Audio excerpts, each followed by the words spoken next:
Welcome, everybody. Welcome, welcome, welcome. If you recognize the song, you know what time it is. It's time to go 100%. It's time to go. His 100% is his 100% is like him going plus ultra, right? Or him having an emotional breakdown. My emotional breakdown is tied into my manic depression.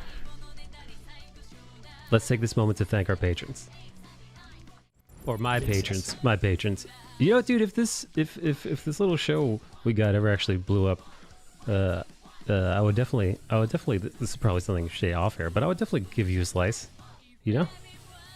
You work as hard as I do on this. Every time we do these, I always have it at the back of my head that, hey, in the long run, this could become an actual business thing. Yeah, now the slice is like, I'll be sharing crumbs. But here's hoping. Anyway, so we're playing this music right now. Hopefully that we won't get a copyright strike. We should be fine. It's just it's a cute Asian girl doing a cover of this song. Worst case scenario, this intro will have to be muted in the background. Yeah. All right. So yesterday, I've got my. Hang on, Bill. Let me share my screen with you so you can see what my screen looks like. Okay. Oh, I hear myself.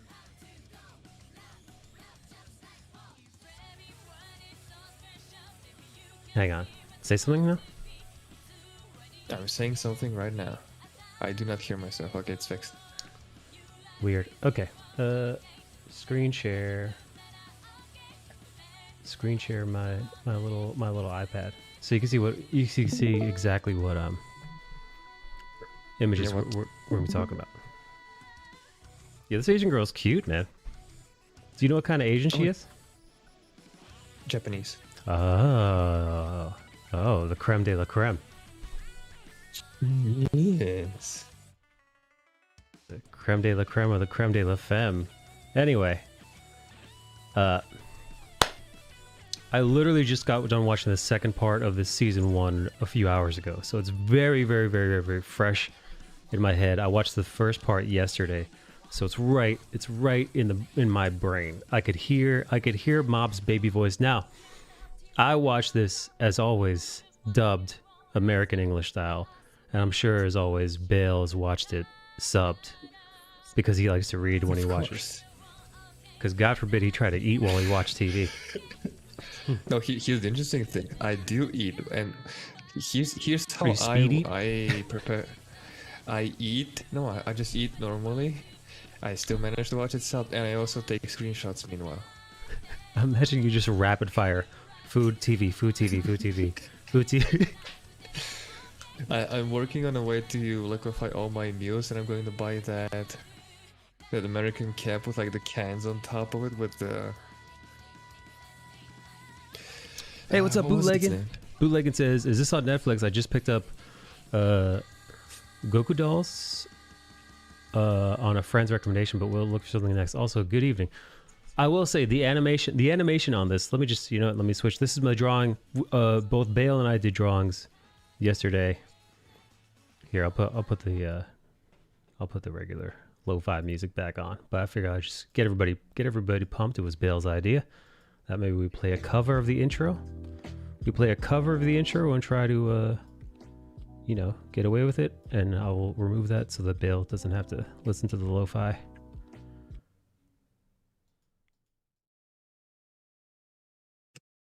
Okay. Hey Pinky, hey Abby. Abby was also with us earlier because guess what? I was streaming this live in the Discord.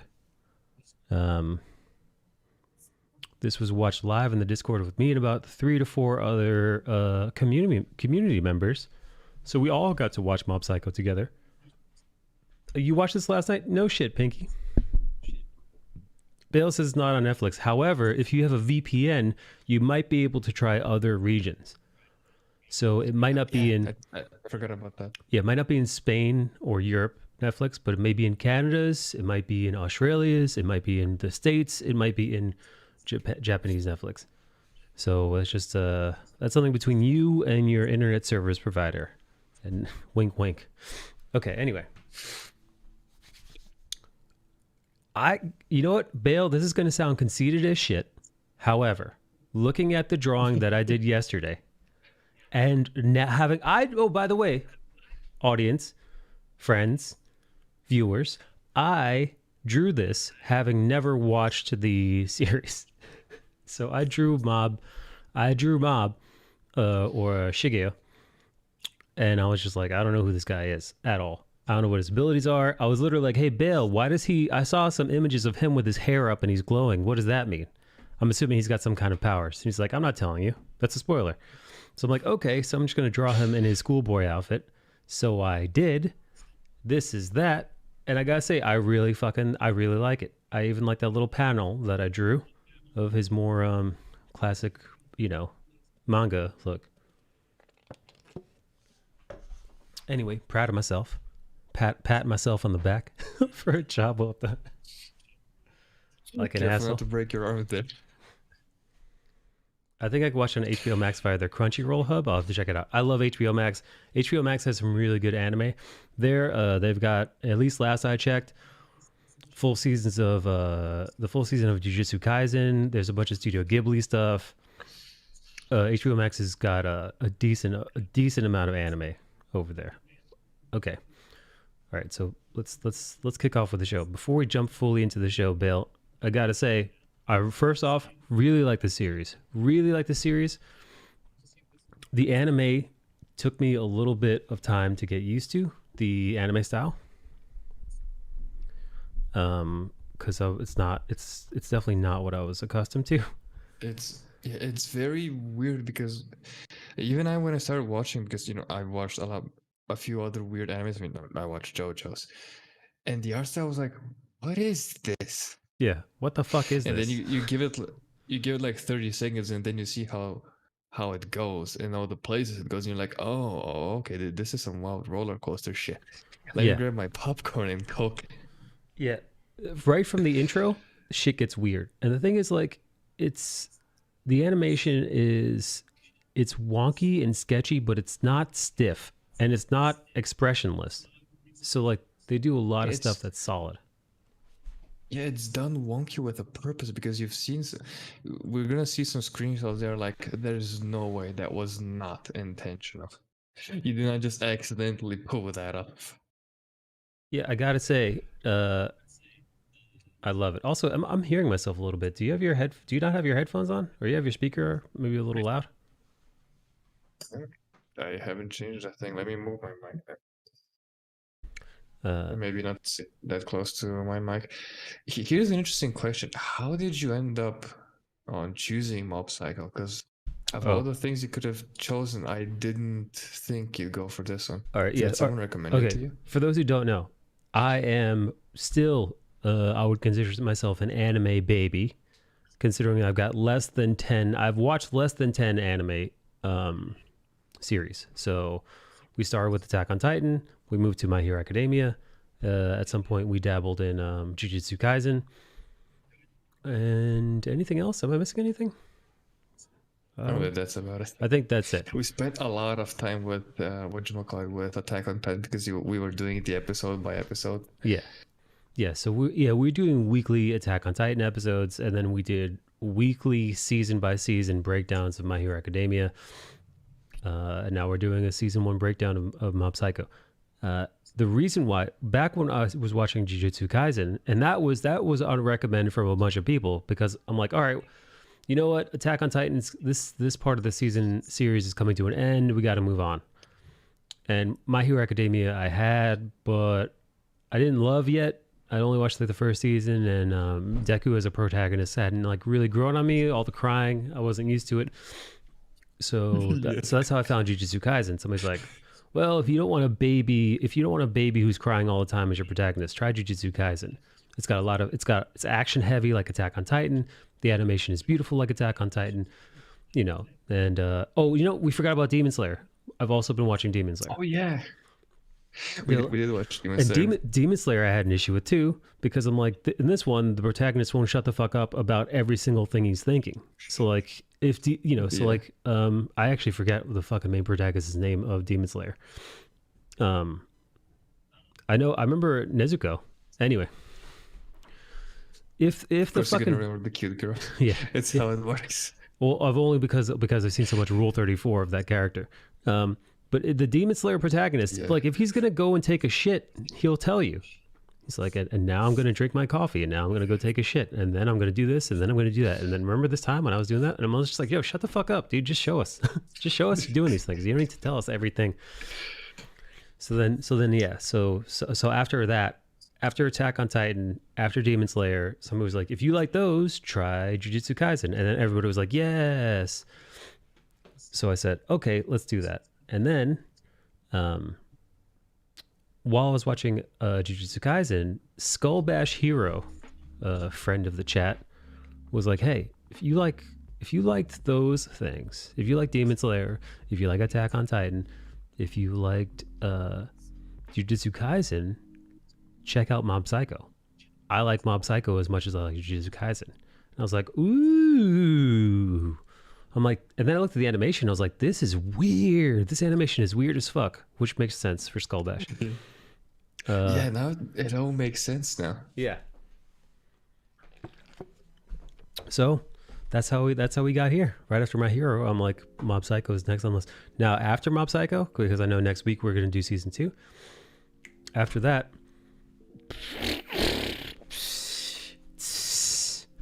I'm up for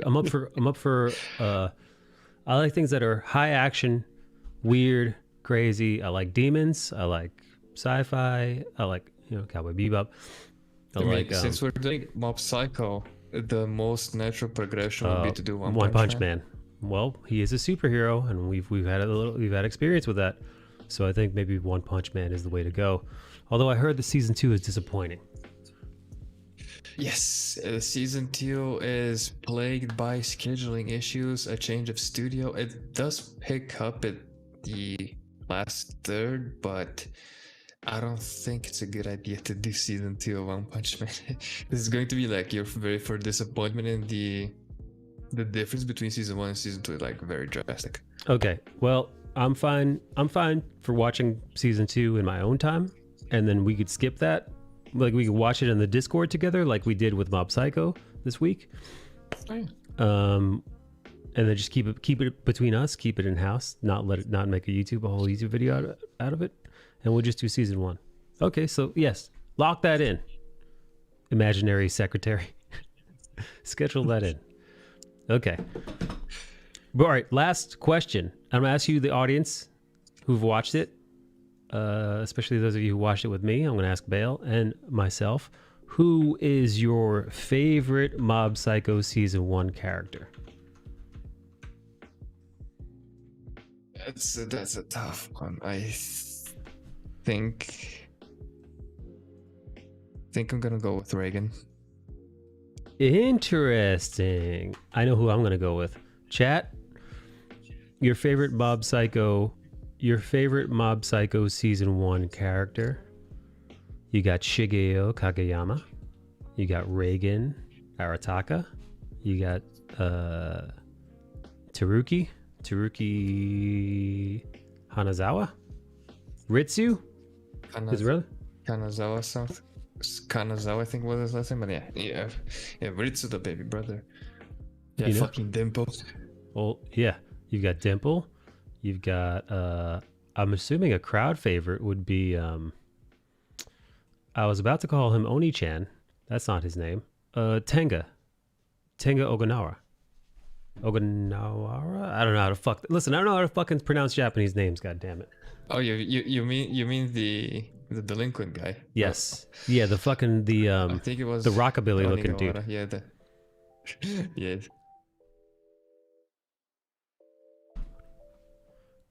Dimple, because he's silly as fuck. You know what? Dimple is my favorite. And I could tell because immediately I was like, "Yo, I want." Rum said somebody got her a Dimple like pencil holder or something like that, or a Dimple eraser, and I'm like, yo, I want like a Dimple plushie or something like floating around. You know, I want to add that to the background, to the decor. To the decor. Yes. Okay. So let's jump right in. So immediately, my first reaction upon seeing this intro, like this series intro, watching these fucking things. I'm glad you took a screenshot of these weird fucking faces. Yeah, I had to take so many screenshots because of how wild the faces get. Yeah, no, it's insanity. Forced to do so. This is my first thought hallucination upon seeing this was, I was like, ooh, I want to show this to someone who's tripping on acid or LSD. Yeah, no, this is an acid trip what they go through of a animation montage. All these fucking freaky Japanese demons, just so creepy, man. Just creepy as shit, the whole thing, and it very bombastic. Lots of explosions. It's very Akira-esque in its like godliness, right? As far as power is concerned. Michael Bay? No, because he'd fucking ruin it. He'd lose all the nuance. But yes, but it is that level of explosivity. Yeah, so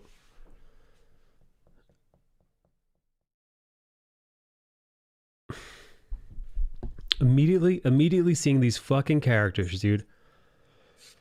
This lady's face, looking at this lady's face, looking at this guy's face, like this is so jarring to go from Attack on Titan, My Hero Academia, Jujutsu Kaisen, Demon Slayer to this. It took me a second. I'm like, what am I watching? What the hell am I watching? What is this? Because he legit calls this lady ugly at one point. At one point, he's like, don't worry. Once I exercise this ghost, your face is gonna fit back the way it was. And she's like, yeah. And then this guy's like, there's nothing wrong with her face. You know, like, he's constantly insulting this dude. Very, very, very silly. There's even a butt chin guy, the butt chin goblin. Butt chin guy shows up. Very, very, very, very goofy. So we're introduced to Reagan. I feel like we pretty immediately find out that he's in fact a fraud. He doesn't see ghosts. He doesn't know how to exercise. He doesn't know how to. He's not an exorcist. He doesn't know anything about this. But we realize Mob does, and we're introduced to Mob and this ghost that has been causing these people all these trouble. It's nothing for Mob. Mob is supremely fucking powerful. He doesn't even Thanos snap it. He just fucking whiffs his hand at it. Yeah, he literally just flicks the fucker away. No problemo. And then we realize, I did the math. It's $3. It's less than $3. So he was charging people the price that he was getting for doing that exorcism. So if they got the 12,000 yen experience, which was his highest tier, that's $105 USD. What he's paying Mob for doing all of the work is $2.64 USD. Fucking 250. Don't give the Loch Ness monster the 250 it's asking you for. Yeah, just to. But I gotta say, the introduction to Mob was one of my favorites, because the introduction to Mob is he's just this little.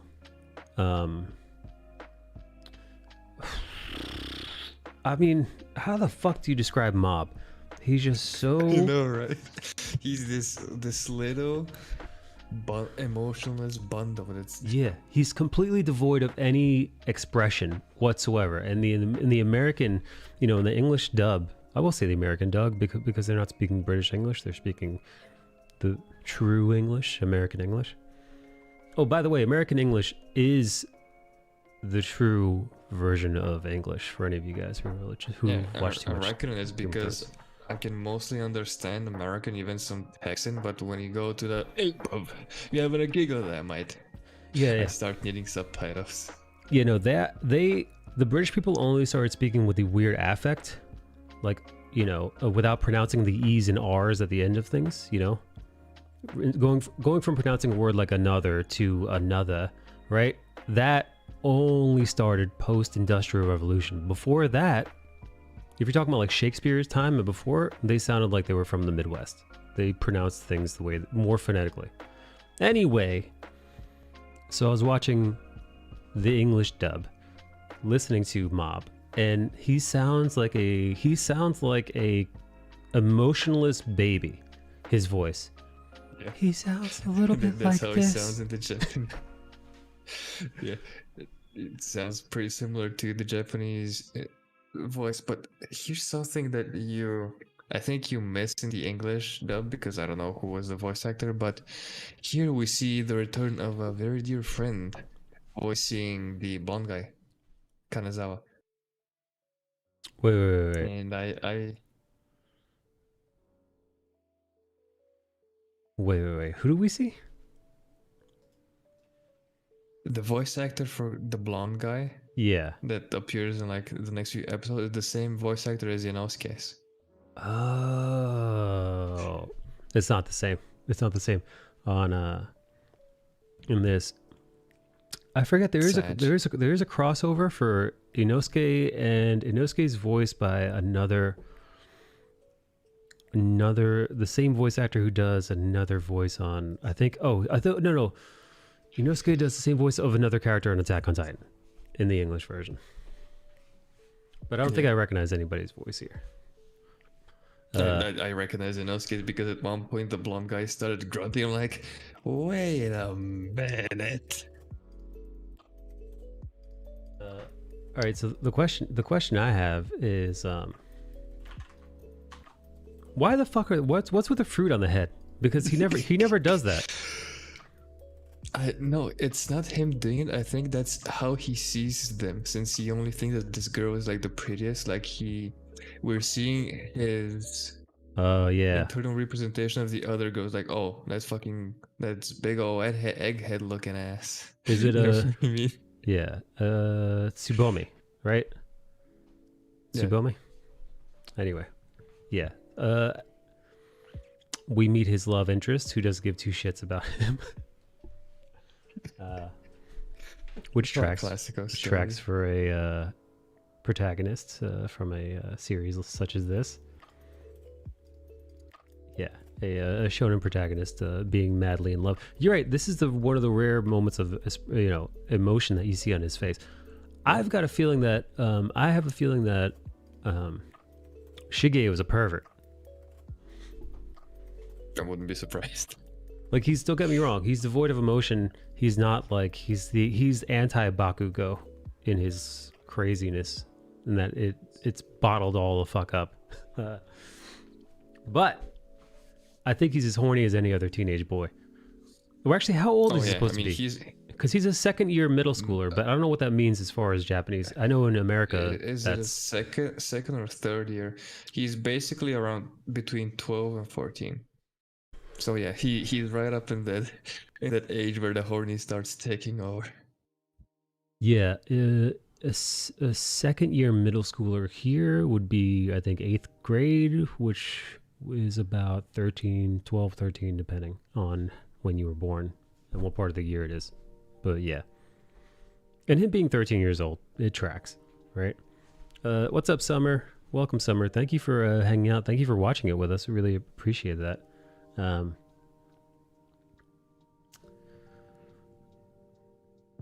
Dude, one of the bad guys in the very first intro, he looked like a pussy with teeth. Fuck, I don't know if he caught it. It was just like, I don't know. You know what? There were a lot of monsters on screen. I'm in the background, but I'm here. Oh, Romo.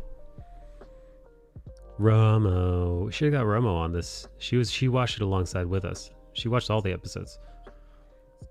Yes. So we realized that Mob isn't allowed to use powers on anybody else. his mentor Reagan has told him he can't use powers on anybody else. And then they'll touch on it a little bit later on. But he's kind of become Mob's father figure, I would say. Yeah, Right. even though Mob has a family, but actually I think a mentor figure is like more accurate. Really, I wouldn't. I would say mentor, he did but instill a code in him. right. I mean, would say, you but can't like go to your- don't see how. I don't mean. I remember interacting with Mob's mom at the table, and I know his father's there, and he has one, but it sounds like he's got zero fucking sway over his life whatsoever.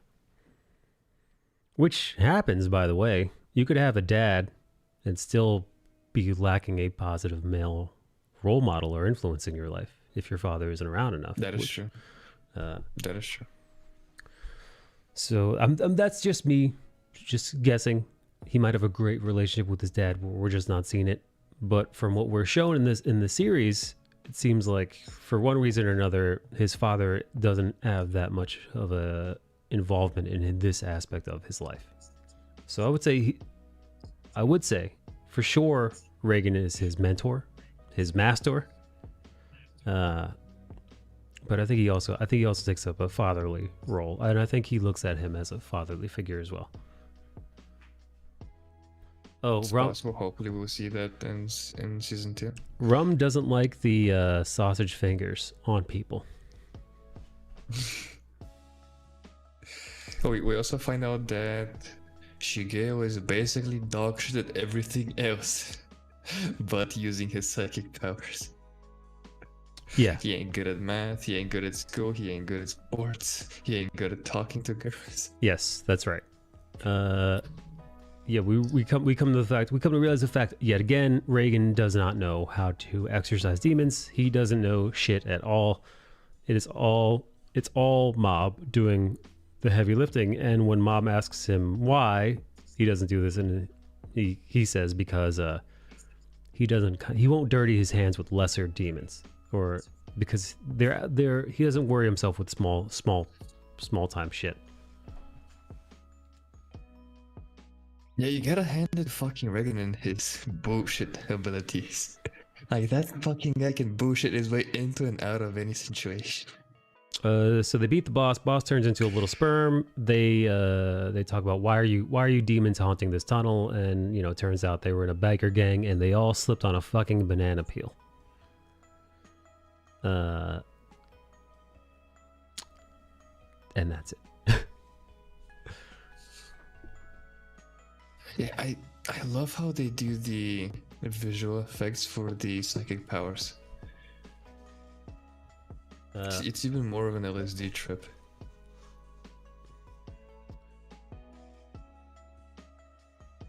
What we find out though is that Reagan does know how to give a great massage. This is an ongoing thing in the series. Reagan doesn't have any supernatural or super abilities whatsoever. But Reagan is a shining example of all the various things that a human can be capable of without having powers. Now, he's not exactly Bruce fucking Wayne, but he's a con man. He's a con artist. So he's able to manipulate people and get people to do what he wants without having to use power. He also has his weird, although he's a hustler and a swindler and a con man, he does have this weird kind of moral code. He's not a complete piece of crap. He oddly does help people in his own way. Yeah, he doesn't just swindle you out of your mind. Like, you come in like, I think I'm haunted, my shoulders have been stiff for like 2 years, nothing helps, and then he gives you like a fucking I don't know, pink salt massage, and then relieves your shoulder pain. And he's like, I exercise. Do you want to know how much that massage was? Anybody want to guess how much to get a sorcery crushing Reagan massage? What was it, like $100 as well, or was it even more expensive? Well, I did the calculations during the show because I was very curious, and I also thought that's half the part of the show is the gag, right? The money that's being. So I'm like, I want to be in on the goof, right?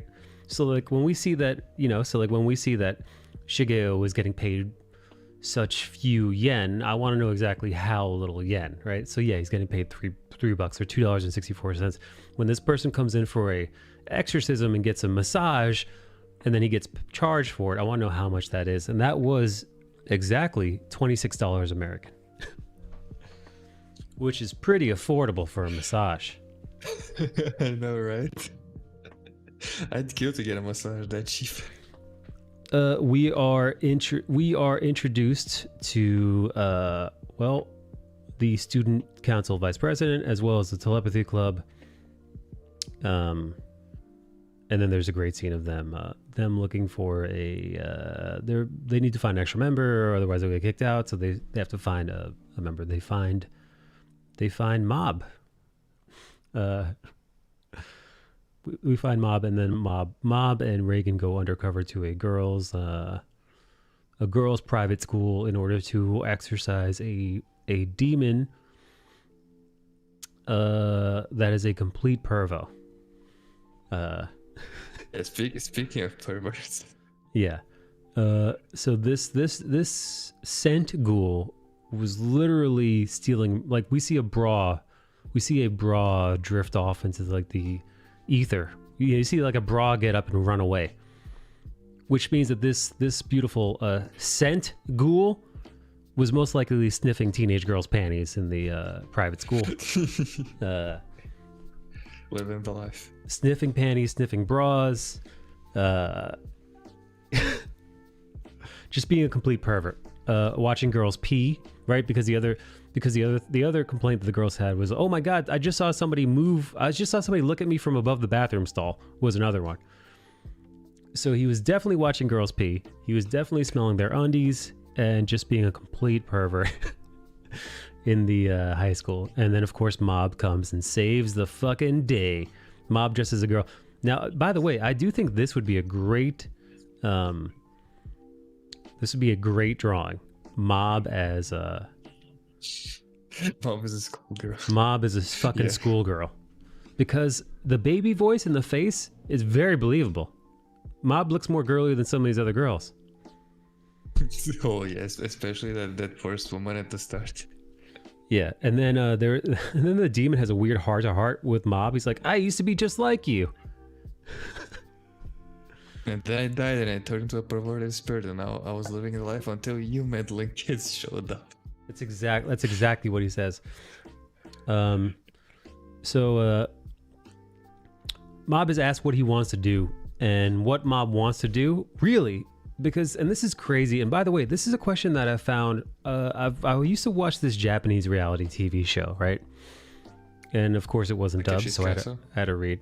It was a Terrace House on Netflix. I watched like 4 or 5 seasons of the show, and it really kind of gave me just a crack over the door of an insight into some of the Japanese day-to-day culture and lifestyle, as well as their way of dealing with interpersonal issues and roommates, and like the way they interact with one another and the way they interact between friends, which is something I've had no idea, because I'm not xenophobic, but I've only ever lived in the United States, and I've only ever spoken English, and I've experienced other cultures through media, but that's really it. So being able to like watch these Japanese 20-somethings do their thing and like interact with each other was really, really fucking compelling for me, because you get to kind of see how like this other group of people live and how they deal with things. The reason why I bring that up is because these Japanese 20-something-year-olds would sit down with each other, a conversation that would just about never fucking happen here. They would sit down with each other, not texts, no DMs or anything. Imagine if I was with Bale, and Bale, sit down. We're gonna talk, and we're not gonna talk about pussy. We're not gonna be talking about fart jokes. We're not gonna be talking about anime. I'm gonna sit down and ask Bale what he wants to accomplish in his life. And that's going to be a conversation that's had. I'm going to ask him about his goals, his aspirations, and his dreams. And I'm also going to ask him what might his steps be that he's going to pursue in order to pursue these things. Like, it's like that. Like, and like, by the way, that conversation was had multiple times with multiple different people. Like, it's a conversation that happens. what do you, so like this question and this scene in particular reminded me of that.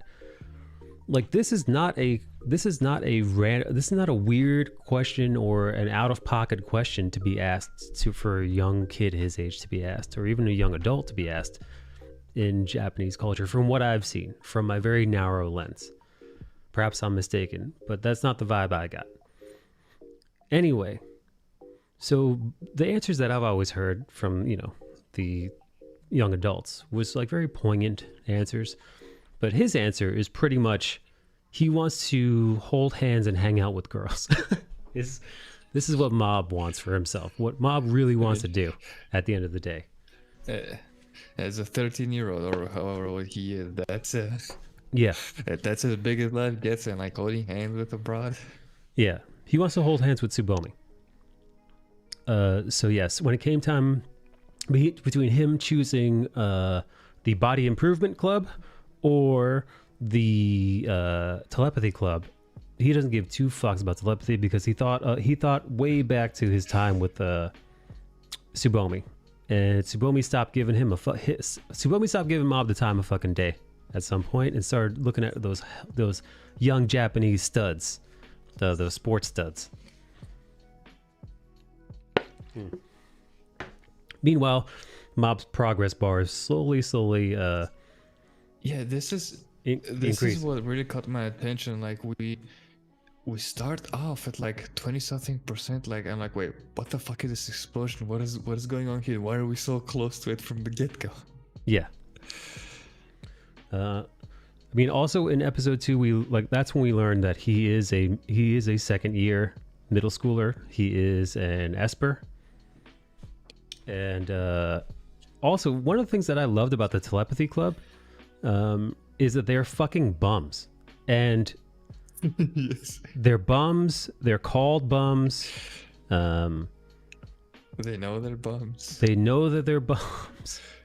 It's it's one of the reasons why they essentially lose their student group club hangout area to the Body Improvement Club, is because nobody wants to be in the Telepathy Club, and they don't do anything there. They literally there's a moment where I think is the student vice president is like, well, what are you going to do here? It's like all they're eating like sugar snacks and playing video games. Is this what you want to do with your life? Anyway.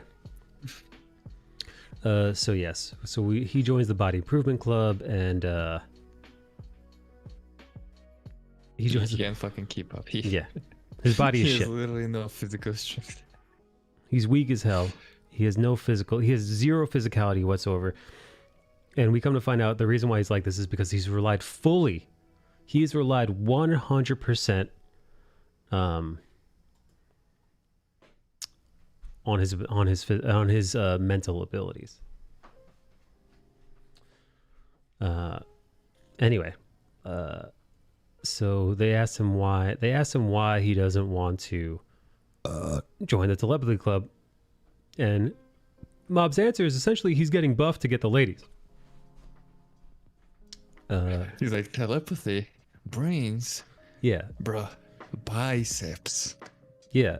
So like when they ask him about the Telepathy Club and like why he's not doing this and that, he says in the English version, he says, I can't, I have to go pump some iron. Is what he says, dude. That's what he fucking says in the fucking dub. It's fucking hilarious.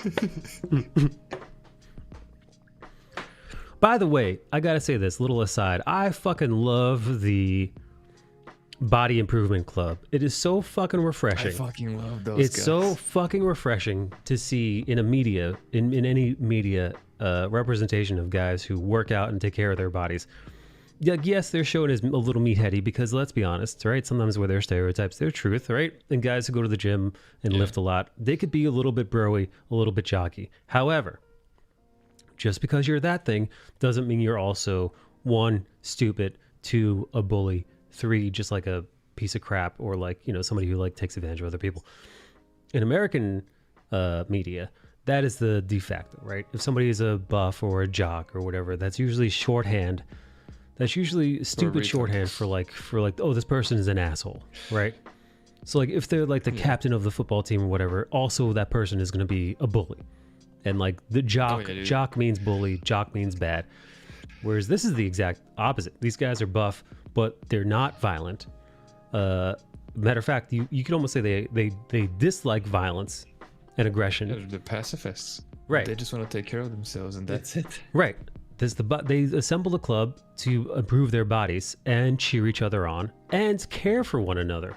By the way, they care for Mob and they consider him one of their group. Now, he's obviously not the most strongest, but they respect him for fucking trying, because he does try. He fails because he's got no fucking muscle mass, but he tries. It's pretty awesome, by the way. Which leads us to a cult. Mob's next mission. Him getting tricked into a cult is like peak stupid. Like, hey, you look like you're having money issues. No, okay. Yeah. Oh my then god. You must be having family issues. No, I love my family. That must be a girl. How do you know?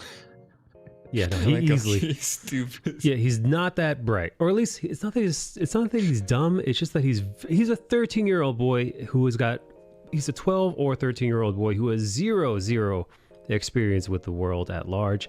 So he doesn't know that he's being conned by Reagan. He doesn't know that he's being tricked by some cult woman into joining him. He doesn't know that it's weird to walk away with a stranger to a like sub basement somewhere where everyone is wearing creepy masks. Most normal people would be like, what the fuck? The only 3 people that they find, for example, is a undercover teen reporter, a homeless man, and Mob. One of those people knew exactly what they were getting into, the reporter. Another probably just gave up on life and was willing to go away with just about anyone because they literally have nothing to lose, the homeless man. And the third one went willingly, gleefully, or at least was Mob. He just went with this strange woman. Anyway, so we're introduced to the Smiley cult, the Smile Club, I believe, or the LOL cult. We meet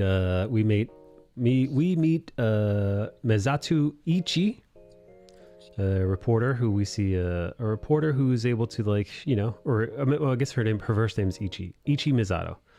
So we meet Ichi Mizato, this cool reporter, and she's like a baby Lois Lane. She's actually kind of the antithesis to Mob as far as like being able to pick up on a situation. And I think this is a good indication of her kind of quick-wittedness.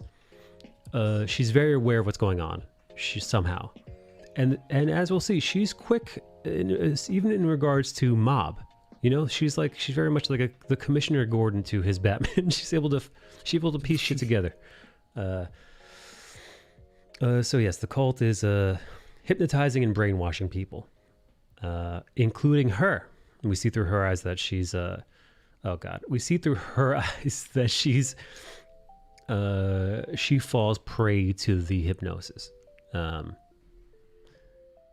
And after this, it gets weird because they have a milk off, which is they literally play you laugh, you lose. It's literally Scrata de Florida. Yeah. So each person drinks. Each person drinks a fat glob of milk, and it's winner take all. First person who cracks and spits the milk out. But again, you're dealing with Mob, who has for years now repressed every single emotion he's had, so much that he's weaponized it. And by the way, he's fighting people who their whole thing is laughing. The whole idea of the club is the Smile Club or the LOL cult. So, I'll give you an example of who's going to win. It's just fucking milk. Talk about fighting a fire type with a grass type. Yeah. So it's up until Mabo goes up against the big dog, who doesn't give him milk. Does it say everybody's barfing on Mob. Milk barf on Mob. And then does he have like this? Was it poison? Was it poison milk? Was it rotten milk? What was the deal? He didn't say what it was specific. He just said there was something fucking weird. Yeah. Because he didn't spit out. He just started foaming. Yeah. It was obviously something not cool. Not cool, man. he maybe you think he put his seed in the milk? You think there was kumis in the milk? I was about to say maybe the milk was a little bit too viscous for Mob's life. It's like, this milk shouldn't be chunky. I shouldn't be chewing this milk. Anyway, so this is the leader Dimple, as we come to find out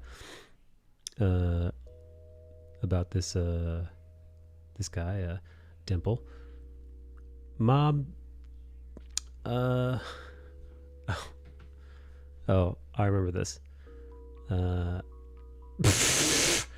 We go through fucking Mob's memories, and we realize that I don't want to call him a sociopath, or I think he's just repressed. I'm not sure exactly why he is the way he is. Yeah, I think repressed is like the correct word here. However you want to call it, he is enjoying himself, right? He mentions this, how he does enjoy himself in these moments. Yeah, he enjoys himself in these moments, but he just doesn't express it. Imagine if you're with a woman like Mob, like you'd be doing your fucking best and there would be like no sound, no anything, and like, hey, you okay? Am I doing well? She's like, no, having the time of my life, keep going. You're like, but right. Oh, you're stone-faced and silent. What the fuck? Right.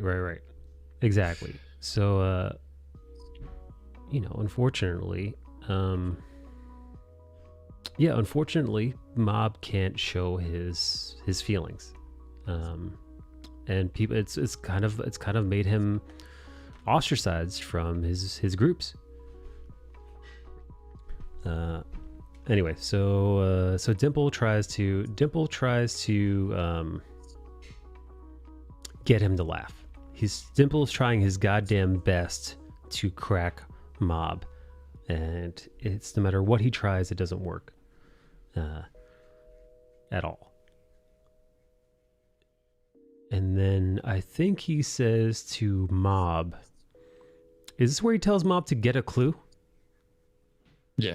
And then Mob remembers how the girl he liked also told him, hey, get a fucking clue. Yes. But he did him. Yeah, so Mob gets triggered. Literally. He actually does get triggered. Mob gets triggered because, yes, Dimple tells Mob to get a clue, and which sends Mob off the fucking deep end because he's a little bit of a weirdo. And... kind of all hell breaks loose, and he tears this. By the way, this heavy-duty demon, this is by far the strongest demon we've seen him fight. He's an evil spirit, and he's a high level. And yeah, all the other ones that we've seen him fight so far aren't nearly as powerful as Dimple. However, we have yet to see him struggle at all, and he doesn't struggle here either. He just tosses him aside without much effort. And we realize, yeah, that's where his emotions fuel his power, which isn't very healthy. And that's when, and that's when we get a clue that he is suppressed, because if the more emotional he gets, the more crazy he gets with his powers. And then it could make logical sense why he's emotional right now. Because he's like, hey, if I get out of whack for something, all hell could break loose. Yeah. However, this demon was so powerful that even though Mob pretty much disintegrated him, as we saw a few slides ago, it didn't get rid of him. He was able to kind of like reassemble himself, because again, he is a very fucking powerful demon. And I think this is something we might forget because he's so silly, because we mostly see him in this form. It's easy to forget how powerful he is. He was able to possess a human being, maybe, and while possessing that human being, by way of that person he was possessing, hypnotize a theater worth of people and make an entire cult by himself. Anyway, so he is now Mob's best friend slash sidekick, Dimple. He is his true mentor. Yeah. Yes. So we meet the other members of Salt Middle School, right? Salt Middle School is the school that Mob goes to, correct? Yes. And we meet. It's kind of interesting how it's all food based. A guy who's an exorcist goes to Salt Middle School. Oh yeah. Well, they're all named. So like we meet this Tenga Oganawa. Is that how you say his name? Onigawara. Onigawara. Yeah, Onigawara. I'm just gonna call him Tanga. Anyway, so we meet Tanga. This kind of rockabilly bad boy Japanese dude, gang leader. Miss Tanga, the gang leader, is fighting a kid from the Black Vinegar Middle School, so shown in this slide here, and it looks like Tanga's winning until this douchebag shows up, Teru, or Teruki. Teruki shows up and proceeds to beat the shit out of Tanga. Oh, you know what else I noticed about Shige? But that's something. Keep that in mind for later. That this dude clearly beat the shit out of Tanga and his whole gang, pretty much single-handedly. I realized this about Mob. Mob sleeps on the fucking floor. I mean, I think that's also a Japanese thing because he has a futon. I didn't know that Japanese people just sleep on the floor. Yeah, it's depending on what research you read, it can be more beneficial than sleeping on a bed. It depends on who you are and what your bone structure is. Okay, so it depends, person to person. Yeah, because you don't have that sinking in with the floor, and if your spine and your personal bone structure require that hard surface, then there's nothing better than the floor.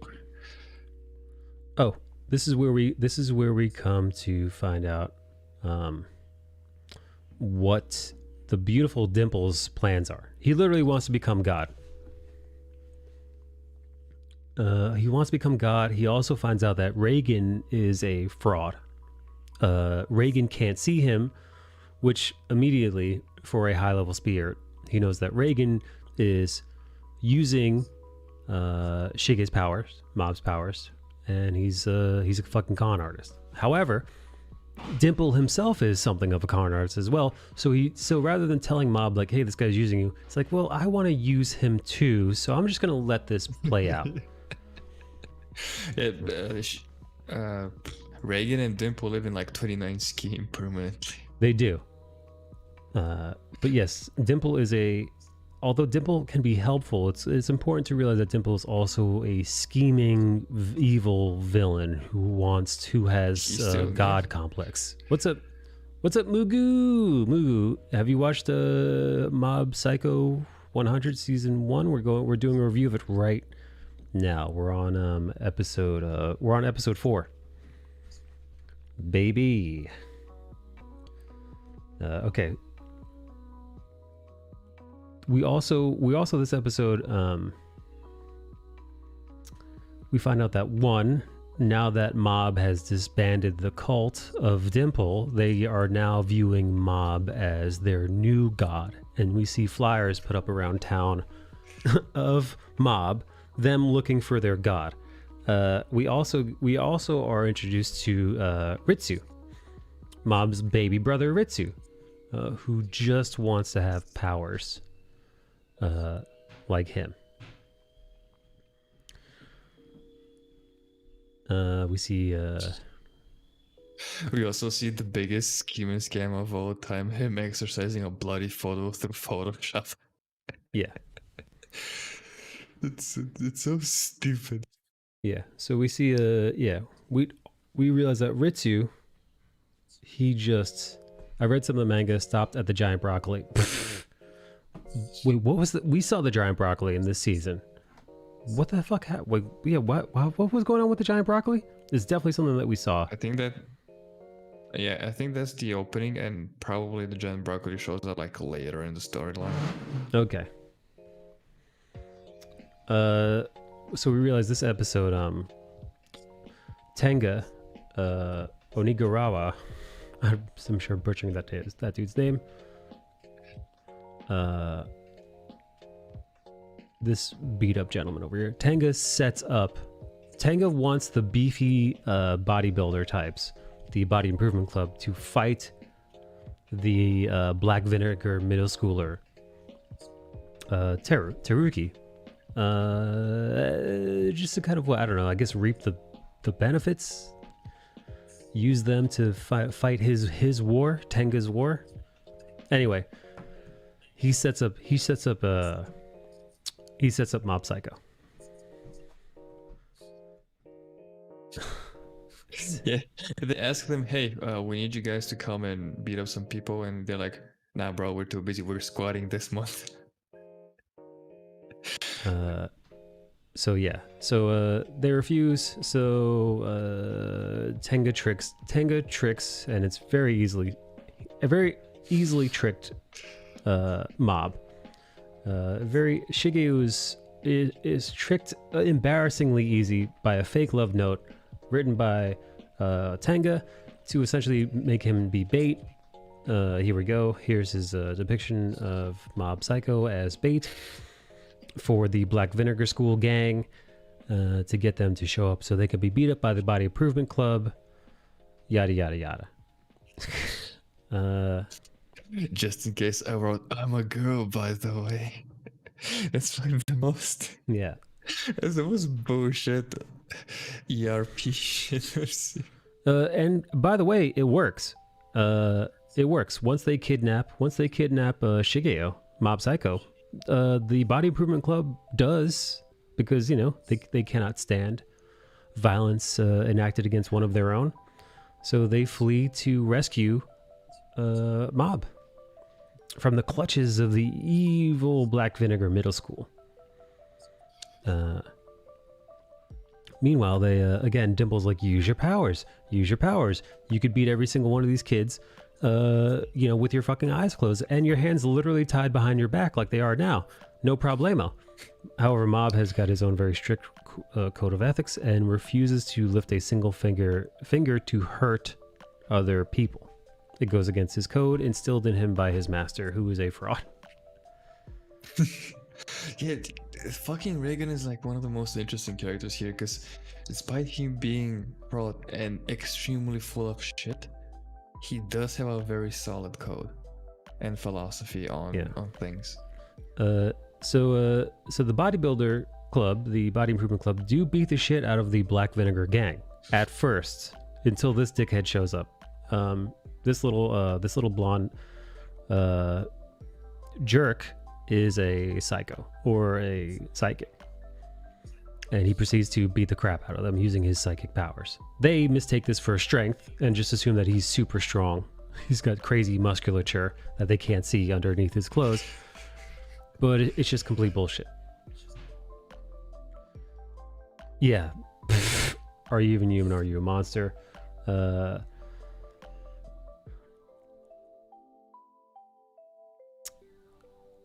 It's after this that Mob has a heart-to-heart, or at least an attempt to, with Teruki. Kind of let Teruki know that, hey, you shouldn't use your powers to hurt other people. I know what you're doing. This is wrong. And he's right. This is also the first time he experiences dealing with another psychic. It's his first foray into dealing with a psychic of any kind. He's never met one before. And of course he assumes that he is going to beat the shit out of Mob, but he of course doesn't know. He doesn't know who or what he's dealing with. And Mob refuses to hit him back. So Dimple steps in, confronts him, and then he immediately tosses Dimple away like he's a piece of shit. Yeah. Yeah. He gets vaporized yet again in the span of what, a week? Yeah. For the second time in a week, he gets completely obliterated to shreds, which actually does nothing for Mob. So he's like, oh, anyway. Yeah. Because everything that happens on screen, it affects or doesn't affect Mob's. I don't want to say his hold on reality, but his emotions, right? His emotional response. The ticker either goes up or goes down, and this was completely neutral. Seeing what happened to Dimple. Oh, we also realized that Dimple is a pervert. Yeah. Dimple. Mob actually tries to befriend Teruki at first because that is Mob's way. Shigeo. This is also Mob's first time talking with another psychic. He's like, "Hey, we are similar. We should be buds. We shouldn't be hurting people." Right. We shouldn't be hurting people. We should be best friends. That's it. It doesn't work, however, and then we get a flashback, and we realize that Dimple is a pervert. He says Tsubome's got a nice ass. He also says other stuff as well throughout the show. Makes you realize, Dimple also a demon. Well, he's a demon, so what the fuck do you expect, right? Dimple's not a good guy. He's just there. Yeah, Dimple wants to manipulate people and become God. Guy. Man, we see here that Teruki is obsessed, even obsessed with dominance hierarchies. He must be a fan of Jordan Peterson. He wants to be the top lobster in the whole world. He's like, hey, you will submit. I will be top dog here. This could be another psychic, but you're gonna bow to me. Yes. To put this the way Dimple did in the dub. Teruki has been a very large fish in a very small pond for a long time. So he doesn't even quite know his own. He assumes that he is the best of the best, and he is the king of the psychics, which is lots of hubris for a person who's ever gone toe-to-toe with a psychic before. All he wants is for Mob to attack him, and Mob refuses because he has his own code. So no matter what, Mob isn't going to willingly strike this psychic because that's not what he does. And it ties into some of his backstory, some bad stuff. They do some flashbacks whenever Mob is about to lose control, and he tries to fight it. He goes flashbacks. There's blood on his hand. There was a weird incident that happened when he was a child, and it's kind of a mental block for him. But it's definitely one of the reasons why he doesn't want to inflict any damage on people. It's one of the reasons why he's so repressed. Anyway, so these two are literally at a standstill. What happens when an unstoppable force meets an immovable object? And this is what we're seeing play out in this fight. Teruki hurls every fucking thing he can at Mob. He pushes him through walls, he throws him up, he throws him down, he strikes him, he punts him. No matter what he does, no matter what the damage that Mob takes, he does not strike him back. And it comes to a head. At the very end of his rope, Teruki decides to pick up a grouping of knives with his telepathy and throw them or shoot them with his telepathy at Mob. And Mob, of course, deflects. Like you would, like anybody would. And upon his deflection, he shears off like fucking Ben Franklin. He shears off the top. He straight up scalps his ass. Yeah, he shaves off the entire top dome part of Teruki's hair, giving him that solid Ben Franklin look, which again sends this motherfucker just right off the deep end. And he pounces on Mob and starts choking the shit out of him. Just choking him. Now Mob, being the fucking protagonist that he is, Mob doesn't fight back. Mob, as he's dying, as he's being suffocated, as he's being choked to death, about to asphyxiate and cease, never lifts a fucking hand to hurt this kid. And he easily could have. Which is really, it just shows you it just shows you the depths of his convictions. Mob. You see him holding back, crying, and then eventually what happens is Mob loses consciousness. Taruki chokes him unconscious, not dead, and it's with his consciousness gone, his subconscious takes over, and his subconscious looks a little something like this. This entity. I don't even know what to call it. I don't think they give it a name. It's not Plus Ultra. It's not Super Saiyan. It's something else entirely. It blows the fucking clothes off of Taruki's back. So he's just this bald Ben Franklin looking motherfucker who starts getting his psychic powers leashed away from his gonads. And then it goes full fucking Akira. Mob Psycho goes full psycho, over 100, maybe Mob Psycho 1000. I don't know what exactly he becomes here, but it is more like a god than a man. And he goes full Akira. He disassembles the entire school and raises it above the clouds, along with Taruki. And the naked and cleanly shaven. Yeah, it's in this moment we actually get to see his raw power, and it is insane to behold. It is a sheer force of nature. Yeah, you're right. He is more like a tornado or an earthquake than he is a person.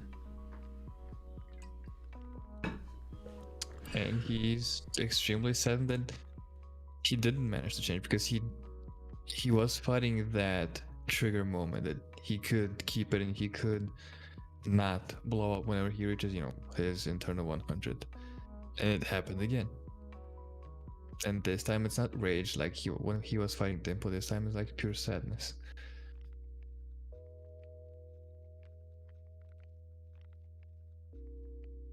Yeah. It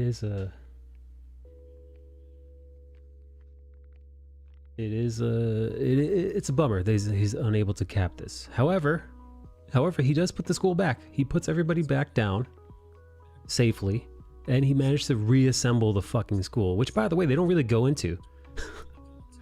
But he just... Yeah, who cares about the school being built back up? Well, it's one of his fucking, that is a... Dude, that's literally one of the powers of the fucking villains from season 3 of My Hero Academia. Or season... Whatever the Aerie season is, where we meet her... 4. Yeah. Where we meet the Yakuza season. Yeah, the dude who's able to disassemble and reassemble things at will. That's like, Mob just casually used his ability. He just disassembled, lifted, raised up to the size of a skyscraper above the clouds, and then reassembled a school and a whole group of people without killing any of them. Insane. He didn't give Teru's hair back, though. No. He didn't reassemble his hair. No. He left them both. Yeah, here we got to see a news report on the people. Thank you. Are reporting weird supernatural phenomena. Which brings us to episode 6, so we're about at the halfway point. Episode 6, it brings us to we start really digging into the envy held by Ritsu, Shigeo's brother. So you have Shigeo Kageyama and Ritsu Kageyama, and Ritsu and Shigeo have a very interesting dynamic between the two of them, because the two of them are quite jealous of one another. All of the social cues that Mob lacks. Mob is actually, there's a strong argument that Mob is actually on the spectrum. Mob might have an Asperger's or a I was almost gonna say Down syndrome. No, that's not the word I'm looking for. An Asperger's or a what's the one where people don't know how to fucking behave? They don't know how to act around others. Is it Asperger's? to autism. Autism. Thank you. There's a high probability that Mob is autistic. And listen, there are plenty of high functioning autistic people running around. The only thing is that they just completely miss social cues. And they would be the kind of person that would follow a person who's like, hey, come with me. I'm going to help you solve your problems. You're just like, yeah, that sounds right. Yeah. I mean, so that may very well be the case with Mob. However, his brother doesn't have that. His brother is quite popular. He does very well in school. People seem to very much enjoy him. He's Mr. Popularity. However, his brother does nothing but fantasize about having Mob's powers. He wishes, and we see him throughout the series trying to bend spoons, trying to control water, and failing each and every time. Just wishing he had his brother's powers. And his brother it's kind of the exact opposite. He kind of wishes he were more like Ritsu, in that he wishes he was more affable and endearing, and that people knew and liked him more. It's a really, really interesting, compelling dynamic between the two. We've also, I believe in this episode, we also meet the student president. We've met the student vice president before. We meet the student president, a Shinji Kamuro, who's a real piece of shit. He's a real evil little fuck. He's basically Twitter. Yeah. We have Ray fucking Ray scheming. Crafted scam. We have the reporter, the girl, piecing together that Mob fought. She figures out on her own that Mob fought Taruki. This one wants Mob to teach her how to be telepathic. And then we finally meet the president, the student body president or class president or whatever the fuck, Shinji Kamuro, who again is a douchebag. Oh, we also see Ritsu is confused for Shigeo and invited to a psychic powers gang or a psychic powers research facility.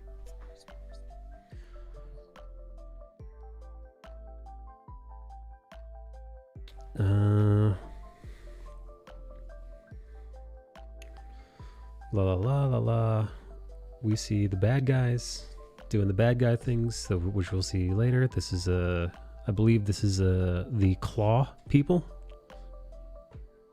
Guess what? There are bad guys. This guy's the Claw. The other guys are just researchers. Like right. The previous slide with the machine and whatnot, it's just people researching. Okay. Yes. So psychic people are known, but they're not as well known as, let's say, people with quirks in My Hero Academia. It's they still kind of exist on the fringes. They're still super rare. They're known, and I always say people don't react, like they react weird to them, but they're not like incredibly surprised, right? Like there's a telepathy club that nobody really guesses, like nobody really like pieces together. Like people are like surprised that human beings have these powers, but they're not like, from my viewing of this, they're not as shocked as any of us would be if we saw somebody fly through the air, right? I know, right? Like if we saw somebody like the mutants in Marvel. Right, where it's like, this is known, and they're researchers, and they're groups, and they're like fanboys and girls, like that girl we were just looking at, Tome, but it's still on the fringe, right? At least for now. So we meet this group of douchebags at the research facility who are just like, their powers are shit, they can't really do anything, and then you realize that they show off their powers, and Ritsu's like, that's it. That's it. When he has his brother is like the gold standard. Meanwhile, you have this guy, this person. He's like, oh, these guys are just wasting their time here. We also found out this episode earlier on. I skipped over it, but Mob and Reagan have a conversation, and this is after Mob's fight with Taruki. And Mob tells Reagan that he wishes he didn't have powers. He wishes he were, well, normal. And Reagan reminds him as a good mentor to focus on all the good that his powers have done thus far. Don't focus on the bad, which is... Reagan is shockingly a very prolific, adept mentor, which for a scumbag. Yeah, I know, right? He's a good mentor, asterisk. He's also a scheming scumbag. Yeah, so Ritsu pretends to be Shigeo to infiltrate this research group as an Esper, even though he is not an Esper. He pretends that he is, and pretends that he needs somebody to help him unlock his powers with this gang, whose abilities are shit. And then we find out that the guy who's researching this, he wants to be an Esper himself. That's why he's doing this. And well, I think this is the episode that Ritsu and Shinji Kamuro, the class president, frame Tenga. This is where the real shit starts. Yeah. They call him a pervert. They set him up. They blackmail him. They say he's been stealing shit and like licking musical instruments that belong to the girls. And, hilarious scene. He sees a girl's panties, and this girl looks like Hank Hill from King of the Hill. They do a horrible thing. And then at the very end of the episode, we come to find out that Ritsu actually does have powers, and it's confirmed when he can in fact see fucking Dimple. It was back yet again. Who is, yes, you're right, for the second time now, has been able to reassemble himself. Like very impressive. Herpes. Right? Which again shows you, even at his much weakened state when he went up against Tsurugi, he was able to reassemble himself. Again, for the second time, after being expelled, after being disintegrated, after being obliterated, after being Thanos snapped, after being exorcised as a demon, he said, "No, thank you. Here I am again." So yeah, he's just about impossible. Man, being exercised is cringe, so I'm just gonna stay. Yeah, no, it's really, I feel like not enough has gone into his power as a high-level demon. Like, he just won't give up. He won't be exercised. He's now been exercised twice by two pretty potent, one incredibly potent, and a second, still a heavy hitter, psychic. After this, Dimple is called a talking jellyfish by Ritsu. We figure out that Ritsu's powers work when he's angry. We also see that the mob psycho rumor mill has gone crazy. After mob psychos fight with Tsurugi, whatever the fuck they call him, the head of the gang at Tsurugi, the head of the gang at, what the fuck is that? Black Vinegar. Black Vinegar. Yeah, Black Vinegar Middle School. Once he's dethroned, every other fucking middle school in the greater Tokyo area wants a piece of the person who they've decided to start calling the white tea... What the fuck is... White tea poison, yes. White tea poison. I'm like, how the fuck did you come up with that? Yeah. Well, I think because they said he was wearing a white t-shirt, right? Yeah. I mean, I can agree to the first part, but what the fuck was with the poison? The white tea poison. Yeah. So they want to know who the white tea... Well, he's white tea because he's wearing a white t-shirt, and I guess he's poisonous because he's deadly. So, and like white tea, it works as like white t-shirt also worked as a drink, the beverage white tea, but the beverage is poisoned. It's a reach, but I get it. We see more of Dimple being a pervert. We see more Dimple being a pervert to Ritsu. After he's called an ugly jellyfish, he asks at one point he asks Ritsu if he's been pooping in his pants or peeking in the girls' locker room. At this point, Ritsu comes to the conclusion that his emotions fuel his power as well, but some of the emotions that fuel his power are corruption and guilt. It's his guilt after what he did to Tenga with class president Shinji that he was able to focus, he's able to unlock his abilities. Speaking of Shinji, I don't remember watching a single anime where a character named Shinji was not a complete dick. There isn't one positive example of a Shinji out there. Yes.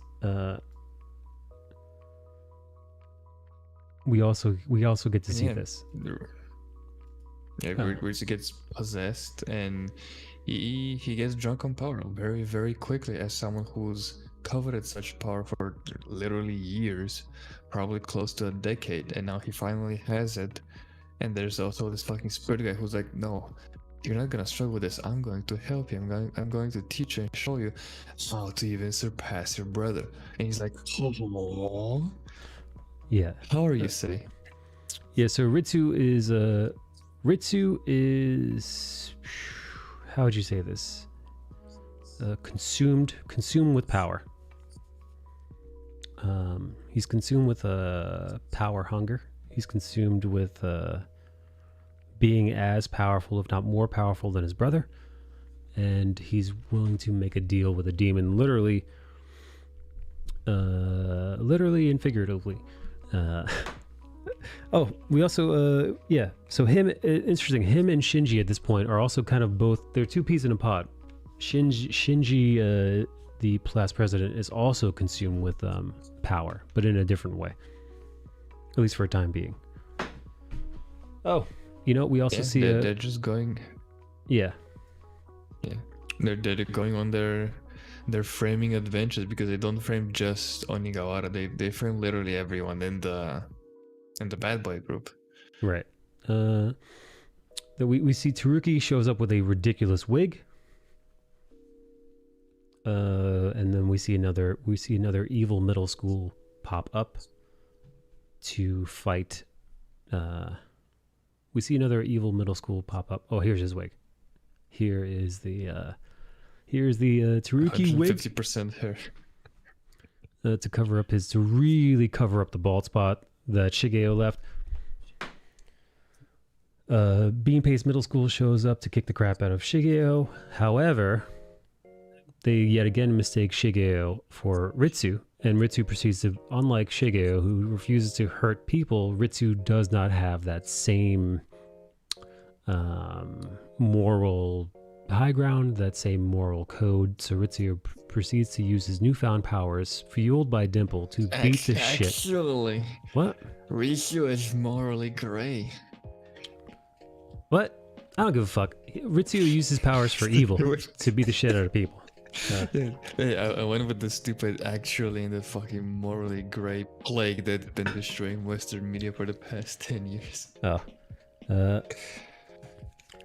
But he straight up abuses his powers. He's like, because people are looking for someone named Kageyama, and he's like, well, I'm Kageyama, and I beat people up, and I'll take you guys on. I don't care that I'm not my brother. Right. So Ritsu is he beats the shit out of a wayward gang. They retaliate by beating the shit out of Shinji. They beat the crap out of Shinji twice. It happens once, and then it immediately happens again by another group of middle schoolers from a different private school. So much so that he's like, he doesn't leave his fucking room anymore. At this point, why would you? You want a chance a third time? And then here we go. This is where Ritsu decides to just unleash. We see a figure watching him to make sure that this is the right kid that he's going to kidnap. All hell breaks loose. Fighting. You see Taruki. Taruki was watching the whole time, and he alerts Mob. He gets Mob. He's like, Mob, look what your brother's doing. And sure enough, Dimple sees this, and Dimple's like, "Don't fight your brother. I'm getting the fuck out of here, because I'm not about to be fucking disassembled for the third time this week. I'm out. Dimple out." Mob actually does something very interesting here. Once the gang members of the various schools wake up, in order to achieve peace between them, Mob decides to bow and humble himself before them, which Ritsu does not enjoy, does not relate to, does not like. He did not take a liking to that in one bit. Meanwhile, it's at this moment that well, you'll see the kidnapper start to intervene, and the kidnapper then starts to beat the shit out of everyone. And it's at this point we see that, oh, there's an evil organization. They go by the name Claw. They beat the shit out of all these researchers that belong to the research facility, and it's how they got Shigeo's name. They kidnapped and incapacitated everybody who's at the research center, and that's where that's how the kidnapper found him. And of course, he's very powerful. Turns out he is, of course, a very powerful psychic who then proceeds to beat the crap out of every single person here, including Ritsu, including Shigeo at the beginning. Because, of course, Shigeo cannot control his abilities or cannot control his emotions, so he lets loose, and no matter what this psychic proceeds to do to him, cannot stop him. Yeah, the bad guy psychic did something very, very unwise. He hurt Shigeo's brother in front of him. At that point, there's no way for me to. I think I can take gifts, but yeah, at that point, the trigger meter was skyrocketing very, very quickly. Right. Yes. Shigeo watching Ritsu get the shit beat out of him by this thug here, it triggers his super state, we'll call it. And he goes fucking nuts. And well, there we go. Oh, this is very Aizawa. This is very Aizawa. That's why I cut this, and this is like it's very, very Aizawa. Yeah. So this is where Shigeo is like officially triggered now. And it's all the thug's fault. He went in to beat up middle schoolers. Yeah. He went in looking for a fight, and he found one. Unfortunately, he doesn't beat Shigeo, but what he does manage to do is he managed to stall him, incapacitate him with a spray, and then steal his brother while running away, all while Shigeo is unconscious, in his unconscious state. So we see this. Yeah, we see the fight pan out, and then he realizes he can't be beaten. That's when he decides to flee instead. And at this point, Shigeo is asleep. He's not conscious. This is his body this is his subconscious kind of acting on its own accord. Fast forward to Reagan, who starts massaging to orgasm an old Japanese woman. With fucking Himalayan pink stuff. Yes. Yeah, he makes her cum on the masseuse table. And again, massages are $26, so I think that's quite the steal. I know, right? Talk about a happy ending massage. After this, we get a team up. We get a team up from Taruki. Taruki decides to help Mob out. They decide to join forces, the two of them. They go to the research facility, figure out that they've been kidnapped. They talk this guy, yada, yada, yada. They learn about the Claw organization, and realizing that, well, they like brainwashing psychics. Psychics are rare, and this organization likes to collect them like Pokemon and then brainwash them to work for their organization. Happy ending requires a tip. Rump wants to know how many times did Precious Shigeo get triggered throughout season 1? Oh my god, so many times. It was like every other episode. Four or 5 times, I think. Yeah, at least 4 or 5 times. Poor guy can't catch a...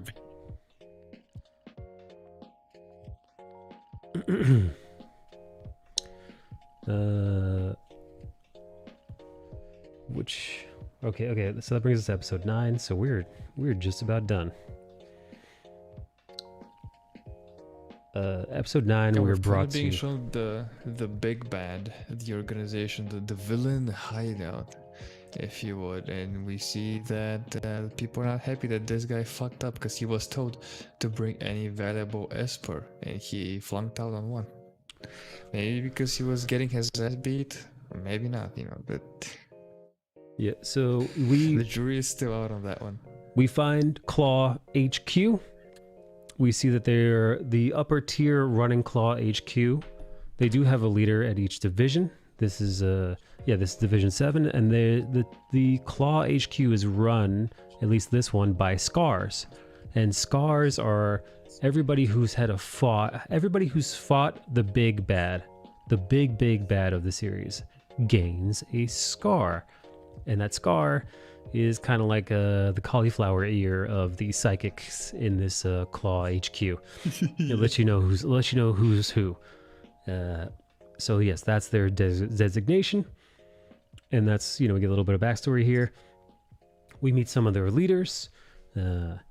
We see them. We see one of the Scars kill a fat kid, which was fun.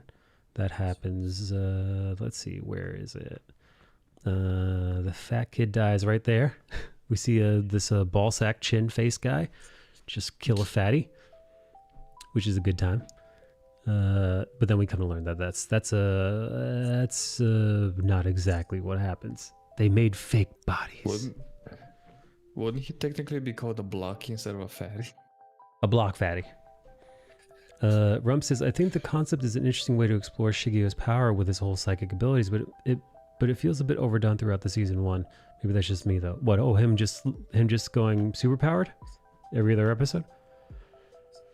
I didn't find it too much. I mean, and you also gotta retain. Keep in mind, this is also a shonen, so this is made for 13-year-old boys, so you gotta keep their attention somehow. Well, sure. I mean, it's the same thing with Deku throughout My Hero Academia. He definitely has to use the power. He has to go past his limits at least a handful of times each season, right? It's it's kind of the you see that even in Attack on Titan with God, what's that pretty little guy who everybody loves? Who's a the midget. Yeah, the little midget with the Jewish last name. Ackerman, Levi, right? So like there's so many times throughout the season and various seasons where you're like, Levi can't kill this many Titans. There's no way he can. Fast forward to him killing it used to be like, oh my god, he killed 2 Titans at once. Fast forward to the later seasons, be like, he just killed 50 Titans in a row. It's like the stakes just get crazier, and they all go through these various things. Even Jaeger, right? He can only transform once, and then it's no way he can transform into a fucking Titan more than once. And then fast forward to later seasons, it's just boom, boom, boom, Titan. So it's it is kind of the trope, right? The shonen trope. The protagonist is... Especially it's a shonen battle manga, and it's a battle manga. If you don't have battles in your battle manga, then you're a Marvel comic, and right. You don't stand in business long as a Marvel comic, as we've seen. Yeah, the way I look at it is, Mob Psycho is kind of like the Hulk. It's not a Dr. Jekyll, Mr. Hyde thing, but it is similar that deity that he becomes, that super, his super state. It does arise when he doesn't want it to. He doesn't seem to have much control over it at all, or none. And it does affect everyone around him, and sometimes in a very dangerous way. So I guess, and again, watching a Hulk TV show where he doesn't turn into the Hulk is kind of lame. Yeah. So, yeah. So I don't mind it. It makes sense to me. So let's see. It made perfect sense to me. So in this episode we have we see Shigeo, we see his new teammate Teruki, and Dimple coming to the rescue of the aid of the research facility kids, the weaklings, the fat blocky kid, as well as Ritsu, Shigeo's brother, who are all been kidnapped and are trapped right now in Claw headquarters. We see them kind of kidnap one of the scars. They easily beat the shit out of this guy and infiltrate the base. I fucking love this Claw guy's, the Scar guy's power design, and especially how he forms the webs. Yeah, he just flips you the bird, and then he whips you. yeah, no, they take him over so fucking easily. And we also see what happens when Shigeo treats you as an enemy, because he didn't hurt anyone beforehand, but then he saw the web guy as like an enemy. He just smashed 2 trees into him. Yeah, we learn a little bit about Claw, the organization Claw, and how what they do is they kidnap potential psychics, and then they quote unquote awaken them, as well as doing severe experiments, the extent of which we don't know. They do severe fucking experiments on these young psychics, and some the way they describe them, they sound like they could be actually irreversible and pretty fucking horrifying. And I'm sure that they'll dig into Most that likely. in later seasons. However, these awakened psychics that are part of the Claw HQ, the lesser tiered ones, are all sent to fight Shigeo and the boys. So we see them fight the underlings, as well as the next episode or so, we're going to see them fighting each and every Scar. So we really get to see the extent of Shigeo's power, because this is the finale. This is, they are going up against the season big bad, which is Claw HQ. So we get a rematch between these two dickheads, and Mob, he flicks him aside like he's a fucking turd. Gives him no time whatsoever. We meet some of the lackeys, as well as we see Dimple. We see Dimple fighting lackeys, and then Dimple eventually fighting. We see Dimple fighting a guy who makes spirits, turns spirits into pets. As well as we'll see Teruki fight an actual real pyrokinetic. Here we go. Here's the gentleman who has the ability to capture evil spirits and make them his pets. And he wishes to do the exact same to the lovely Dimple. Here we go. Here we go with the lovely pyrokinetic gentleman, who then he gets his ass handed to him. Which we really get to, what's nice about this, we really get to see the extent of the power of the Mob Psycho gang. Yeah, he attempts to fry Rico while he's inside his berry, but Rico's like, well, if you're expanding so much heat, what if I just trap you in the barrier instead? Unfortunately, Teruki is outmanned. So although he beat the pyrokinetic guy, he's still just one kid, one middle schooler versus a bunch of adult espers. And so they get his ass. Meanwhile, elsewhere, we have the lovely Mob getting surrounded by dummies, and Mob, of course, has to fight the Puppet Master. The Puppet Master is a tiny little ginger-headed girl who...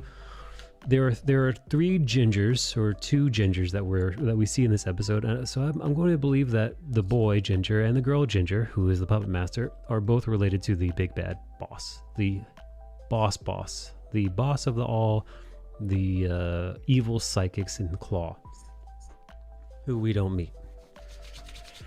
But Mob quickly beats the crap out of all these dummies. It happens so fast, they don't even show it. They just show the Puppet Master girl crying because she's like, he destroyed all my dummies. And then he proceeds to fight a muscle woman. Here, I'll show you. Yeah, the only other interesting character I saw in this season. Yeah, so the he fights a buff woman and he says to her, in the English dub, he looks at this buff lady. He says, "Are you the violent type too, old lady?" Yeah, because and she just the same in the Japanese one.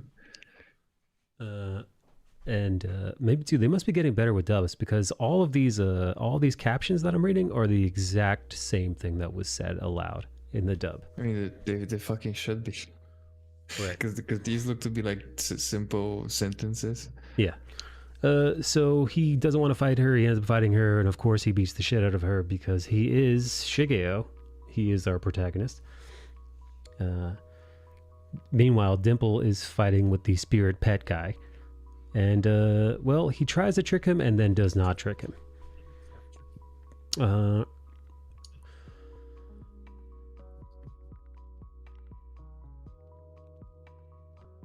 It looks like... He tries to put you in a reverse card, but... Yeah. He just walks into his trap, onto his opponent's trap card instead. Now, this fucking guy was hilarious. Yeah, so, Mob beats up the dummies. He beats up the old lady. He beats up this brown man, and then he even beats up. Yeah, so like Mob just runs through with a whole fucking shitload of scars by himself, as you'd imagine he would. And the only thing that stops him is kind of a mental attack by that ball chin gentleman. The ball chin gentleman tries to invade his mind and poison his brain with a illusion. And Mob either instinctively or proactively reflects, he kind of like rebounds that evil psychic magic back at this guy. But it's not without kind of like maybe it's like an area of attack where like he also manages to knock himself out of you reversing this guy's psychic attack. It incapacitates himself as well. And also this guy looks like he's bleeding milk for some reason out of his face. No, I think that's like just liquid mouth, some bodily fluid. So with Mob passed out, and Mob's sheer will to reject this guy's fake image because he somehow caught onto it. He rejected a bit too much, and he rejected his own consciousness. Right. With meanwhile. Yeah. Meanwhile, Dimple is caught.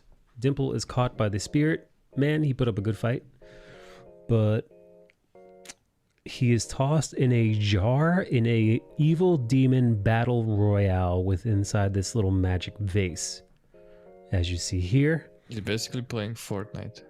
Yes, and there will be no trips to the gulag and back. This is a winner take all, demon on demon battle royale. It is it's Apex. It is a fork knife. It is Call of Duty. It's Call of Duty all rolled into one demon style. And at this point we have the beautiful Reagan show up. Beautiful Reagan shows up to see what the fuck is going on. Yeah, because Shigeo didn't show up for work, and we have a beautiful heart-to-heart between the brothers here, who was like, I wanted power so much. He's like, instead of Shigeo being mad, he's like, hey, congrats, you have powers. You wanted them so long, and I know you wanted them so long, and now you have them.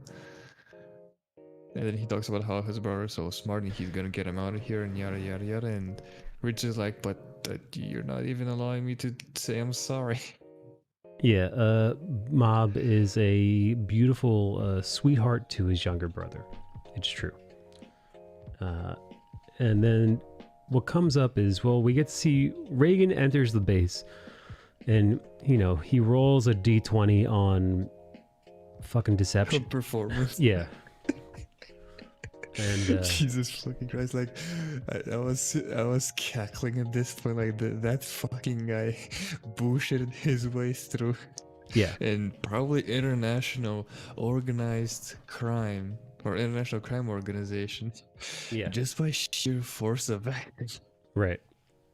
So being the supreme high level con artist that he is, Reagan is actually able to convince all the underlings that he interacts with that he is in fact the boss coming to visit.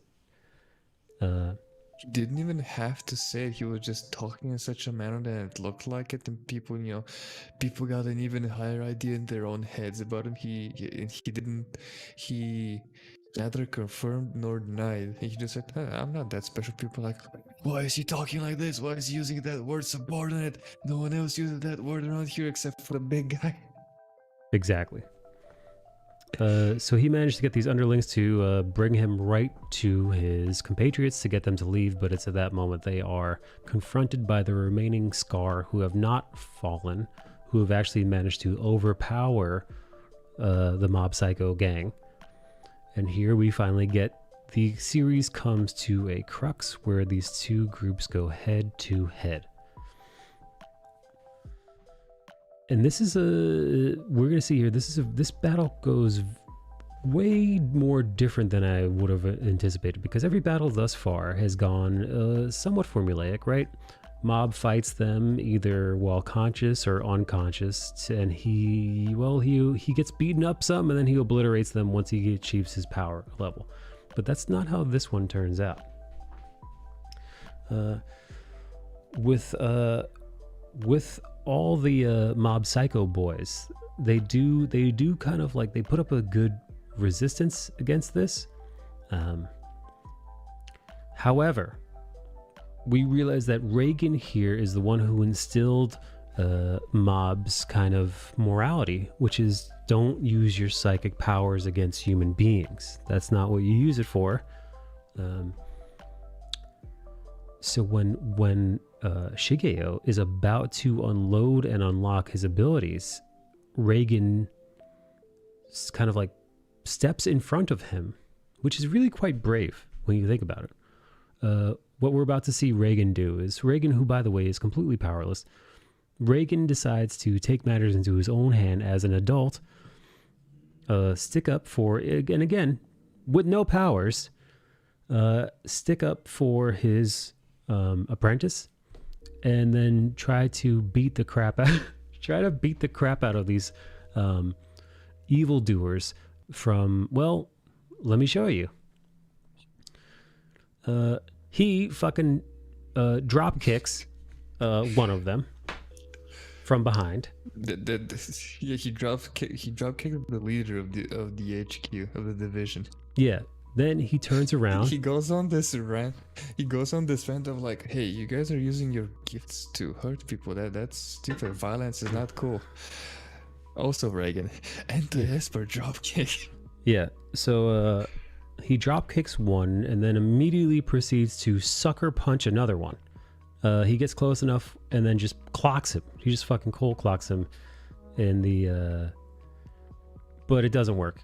He was hoping that he'd be able to kind of like snap some sense into these espers, but it works not at all. They fucking, no amount of sucker punching is going to knock any sense into these assholes. However, Reagan's real power has never been in his fists or in his, lack of psychic power. So, all hell breaks loose. It's only that mouth, baby. Yeah, it's about that wet mouth.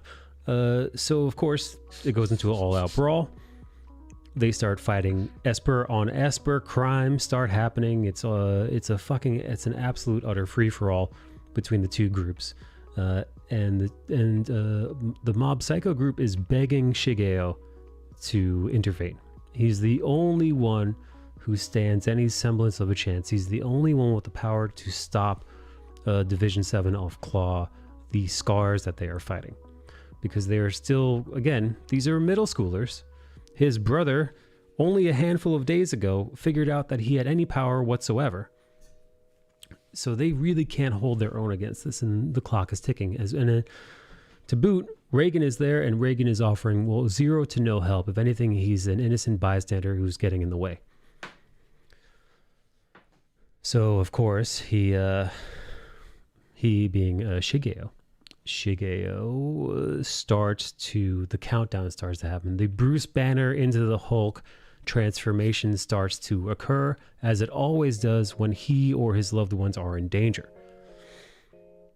Murderous intent is a new screen that we have not seen before. We've seen sadness, we've seen rejection, we've seen anger, we've seen rage. We have not seen murderous intent.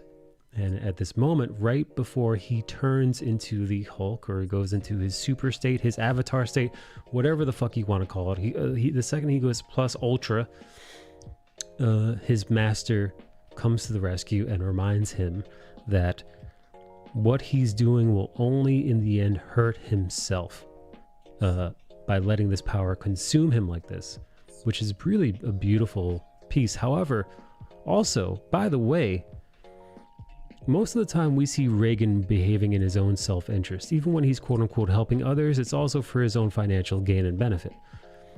In this instance, he acts selflessly. In this moment, he's protecting Shigeo from himself.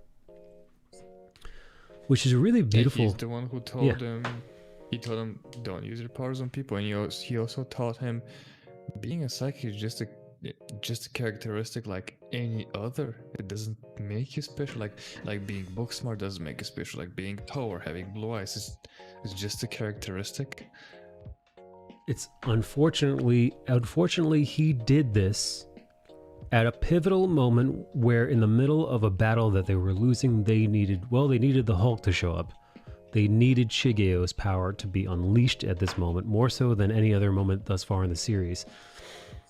And Reagan stopped him, kind of sacrificing himself in this moment. And true to that sacrifice was, in fact, real, because he gets cut down by a katana right in the fucking back in the middle of this, in the middle of stopping him from turning. In order to save him from himself, he sacrifices, well, his life. And we see for the first time Shigeo, aka Mob Psycho, hit 100% of his emotional meter of his, what would you describe this barometer? I think emotional meter is like a very apt term for it, because since he represses his emotions like literally the entire time to not get out of control so he could change. And it'll be a menace when he goes into his avatar state. But he just can't so far. So yeah. This is literally his emotions getting the better of him. Yeah. But this is the first time we see him hit 100% without him losing control. So he's at 100% of his emotions are 100%, and he isn't going white in the eyes, and the earth isn't crumbling around his sheer power. He's just watching his master, who's fallen before him.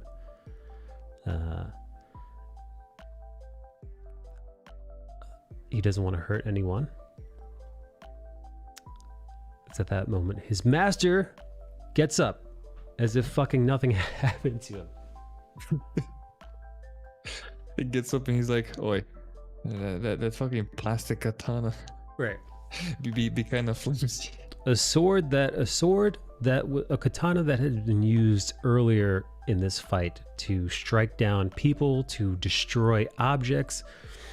It is a powerful cursed weapon that has been imbued with espiric energy by a Scar, a high-level claw Esper. It's treated as if it is a toy, as if it's completely fake. Now we can literally see the evidence of the blade doing damage. The blade cut through his clothes, but it didn't break his skin or hurt him, because, and we come to realize he has absorbed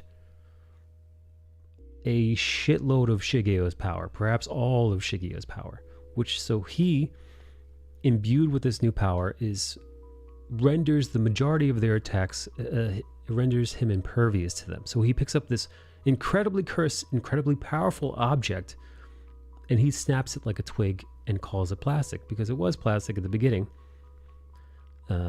Before it became an accursed object, it was just plastic, and he's able to treat it as such. He's then able to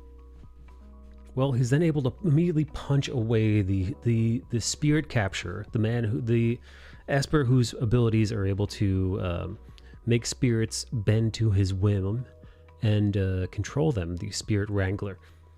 He punches these spirits away as if he was just punching a fart cloud away.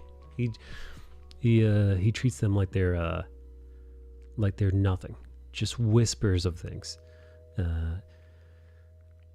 He then proceeds to, knock around and completely disregard every single attack that that's thrown his way from all the other high tier Espers, from, in the Scar class claw Espers.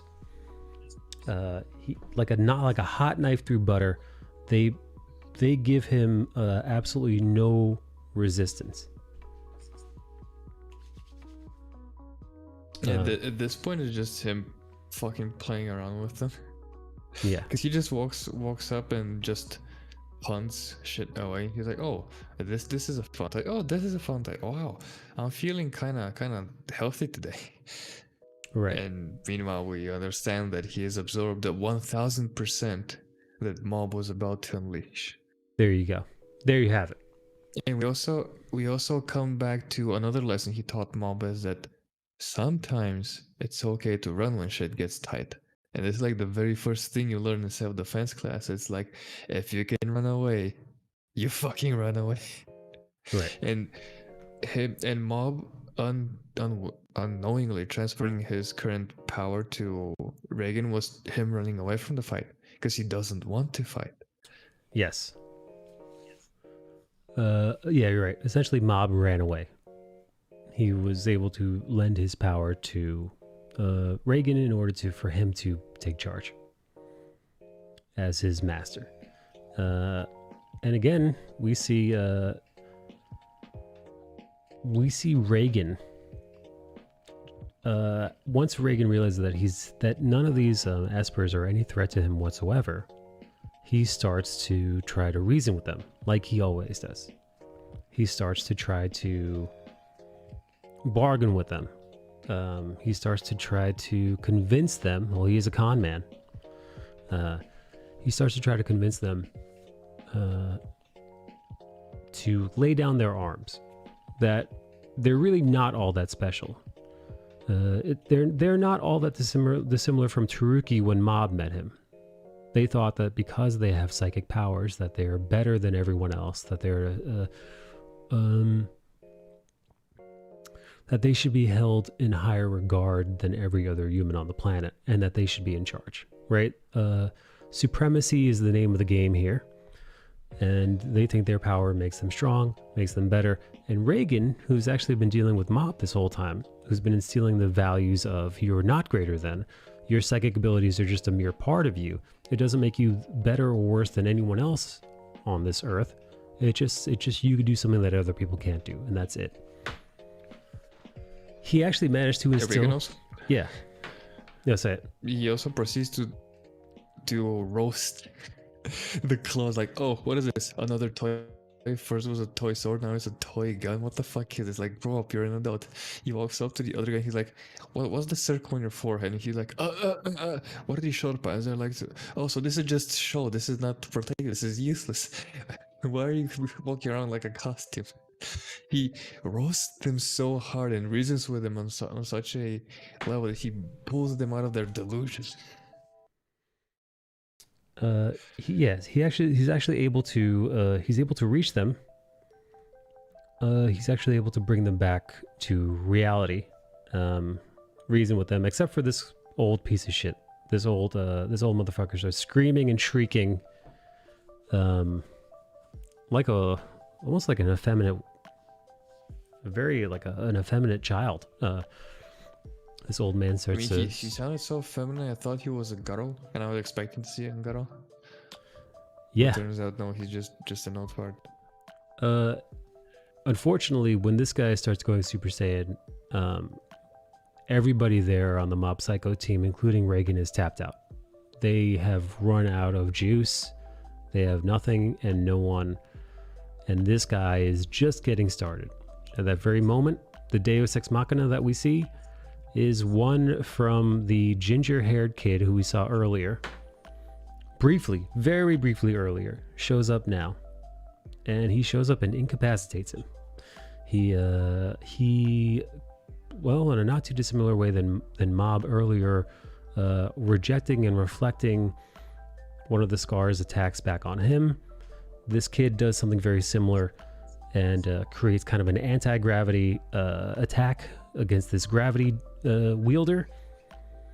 And well, he throws him into the fucking core of the earth. I don't know. He just disappears down an endless fucking hole.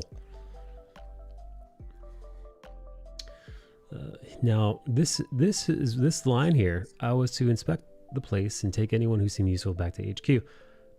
That's bullshit. As we come to find later that I think he was just meant to inspect it. I don't think he was meant to defeat anyone, because later we see him lying to the boss. And, you know, you'll see that in a moment. Yeah, it seems his task was just, hey, go up there and just check out what's going on and then report back. Right. It's at this very moment, at the end of the battle, that the Battle Royale jar is opened. The Battle Royale has completed. The winner of the Modern Warfare Battle Royale is shown to be Dimple. And Dimple proceeds to knock the fuck out of the spirit wielder. He just punches him in the back of the head, which is a good way, nice subtle way to show you that he's got his ability, his powers back. He also mentions so much that he's got some of his power back and he's ready to kick ass. But it's unneeded and unnecessary. Oh shit, we do see the fruit again. I didn't even notice that. We see a. I think it's his interpretation of what the other ghosts look like. Like, yeah. Oh, rockhead looking ass. Oh, green pepper looking ass. So yes. Oh, so we see a couple things here. One, he is staring too much. We see that. Well, I'll show you. There's like 3 more points to make. Everybody gets an arc. So that's Shinji, right, from earlier? Yeah. Yeah. That is Shinji after he cleaned up his room, because this is an interesting topic, that his room was filled with garbage, and he went and cleaned up, quote unquote, the school out of the delinquents, while his own room was an absolute dumpster fire. Right. And we went full circle with it. If we were shown his room, it would probably be clean by now. Right. So he cleaned up his life. He stopped being a piece of shit, and he's ready to confess his crimes. And he stopped looking like a hazardous piece of crap. So Shinji gets a character arc. You know who else gets a character arc? Tenga. This guy. Tenga realizes also that even though he was framed, the entire class, the entire body, class body, was more than willing to condemn him without real proof or anything. They just assumed the worst. Tenga, exactly like the sex toy. They were more than willing to condemn him because they fucking can't stand him and assume that he'd be a piece of shit who would steal things from women to lick and all kinds of other things that he was accused of, panty theft and whatever the hell else. The entire class body was well ready to believe and get rid of this kid because he's so despised, and that he's come to realize that, and he's come to change his ways. And you see he's joined the bodybuilders club.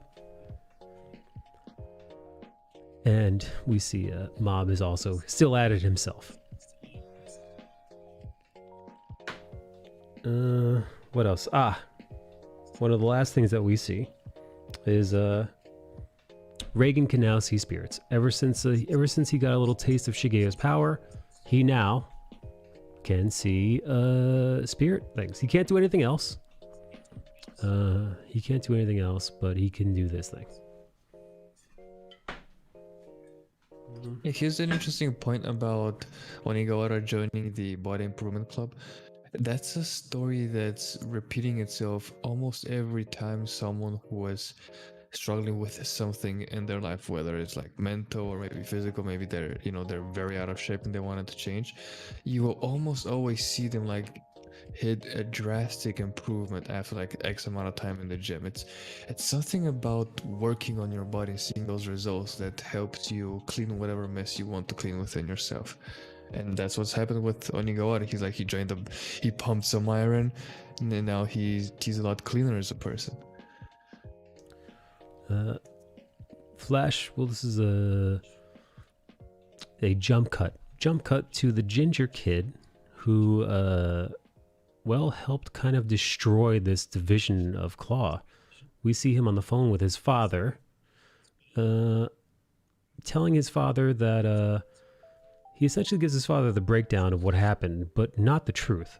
He says that a group of people essentially came here and destroyed everything and everyone, and that he tells his dad that this division of Claw is garbage and no longer exists. He does conveniently leave out that he was the one who destroyed the leader there and helped the others escape, as well as he also told the Scar leaders of this division that he was there as an inspector and as one who would kind of cultivate and curate who gets to continue in the Claw command and who gets left behind, which is also not true. However, this is a powerful little motherfucker here, and if he's he looks like he's a kid. So he's a kid who was the son of the boss, who is also super powerful. Of course, he's gonna twist the rules and like walk up with his own agenda. He's like, Dad told me to clean my room, but not only did I clean my room, I threw all my toys out. Right. So, that leaves us with his father finally coming back to Japan. It looked like he was actually, to me, it looked like he was in New York City. Yeah, I think I was gonna ask you the same. I was gonna ask you the same thing. Does that look like American? Because it looked like American to me. It looked like an American skyline. He might have been in another, he might have been in like Chicago or something like that. But I believe it was meant to look like, insert American city here. Because his son's like, Dad, you got to come back from Japan. And he's like, oh, I'm coming. You bitch. I'm coming, you ginger cunt. And then the series ends. The series ends on a magical slug character that they're meant to find, and they find some mushrooms to eat, and this thing shoots out cum. It barfs. They make the mythical slug barf. It dies. They don't take its body, which was the reward money supposed to be. Instead, they take a bag of mushrooms. I don't know why they include this in here. It's just a nice little slice of life to end things off with. I think you very easily could have ended it with, and maybe even would have been better to end it with this scene. I think is probably the more apt finale myself, if I was the editor. It's quite the foreboding scene. Like, it sets up expectations for the next one. But also when you think about the whole series so far, ending it on a slice of life comedy shenanigans is also par and course for it, because they were supposedly running off to chase this mythical bug that's like a Sasquatch and whatnot. Yes. And it ended up being Reagan being like, oh, I can mooch some, because they're on private land. I can just mooch as many mushrooms as I can. And when they get attacked by the big bug, he's like, no, that thing doesn't fucking exist. And it turns out it does, and they just fucking they end up living in there. Yep, that tracks, baby. All right, I think we did it. I think we covered everything there is to cover. Any final thoughts? Anything to get out that you wanted to get out that I missed? I don't think we missed anything. I was very pleasantly surprised by the series. I knew it was good, but I just hadn't looked at it. I didn't even look at like the manga or anything. I just thought, oh, it's something good that I'd get to it, soon. TM. Yeah, same. Yeah, it was fucking wild. Like the animation, it's extremely fluid, and despite it intentionally looking wonky at times, it's so fluid and high FPS. Yeah, It, it doesn't it doesn't look like a slideshow like Invincible does at times. no. See, that's the thing, right? So like, having watched a few series now, and being able to compare Invincible to it, even a series like this where the animation is very wonky and childlike in its simplicity, right? The difference is in the fluidity of the action. This is very organic. The shapes are organic. It undulates. It's very dynamic. Lots of it is very, throughout the Very various fluid. fights, you do have lots of fluidity, which, although the rendering is simplistic, when it comes down to especially the fight scenes are really the day-to-day stuff in Invincible where they're just talking, having conversations, doesn't bother me at all. It's the fighting is just a little too stiff for me. It's to me it looks stiff and under rendered. Like it was like a very 9 to 5 level of effort. Like, oh, it's there, get it done. It's passable. It can be, it works. Like when you press the play button, you can see the animation work, but that's just about it. Yeah, so here's hoping that the animation gets a little bit better for Invincible next season. However, next week we're going to be doing Mob Psycho season 2. So if you guys want to hang out, if you guys want to watch that, we'll be watching that on the Discord as well. Season 3 is not out yet, so we're going to go. I think we're going to go Mob Psycho.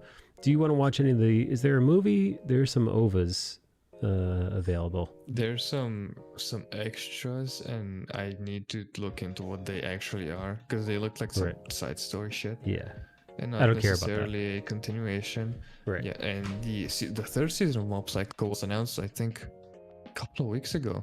Yeah, or so maybe as recently as last week. So it's gonna be a little bit of a wait time before the next season comes out. In the meantime, though, I'm thinking we should definitely do One Punch Man season 1 after this, after we do season 2 of Mob Psycho. And then after that, who knows? Yes, I mean, after that I got some ideas. I'm gonna start throwing like actual genres this time. There's some of them still have fights, some of them not so much, but they're still classics that everyone recommends. We're still in the mainstream kind of levels. We're not delving down into like shit like Steins Gate and JoJo's and some other underground stuff. Well, alrighty. I guess that's a wrap for today's little recap.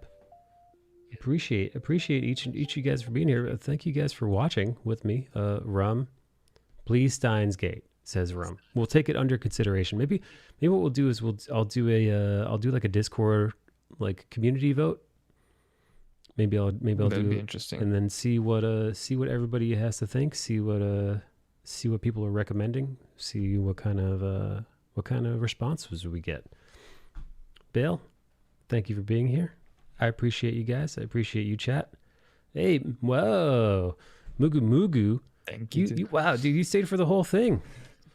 Wow, Mugu, who didn't watch Mob Psycho at all, now knows exactly what happens in every fucking episode of Mob Psycho. Whoa. I mean, he has the manga and he's probably pretty far ahead compared to us, but despite this being repeated material for them, they champion it out. Like a true YouTube champion. This is where my theory that people that hang out in the YouTube chat are like way better than others. How dare you? Okay. I'll see you guys on Monday. And then I'll see you guys next week. Oh, Mugu, join the Discord if you want to watch season 2 with us, Mob Psycho. Yeah, I stream it right in the Discord channel. If you'd care to join us. Same goes for you, Bale. Although it's going to be English dub, so you can eat and watch it at the same time at your discretion. Goodbye, everybody.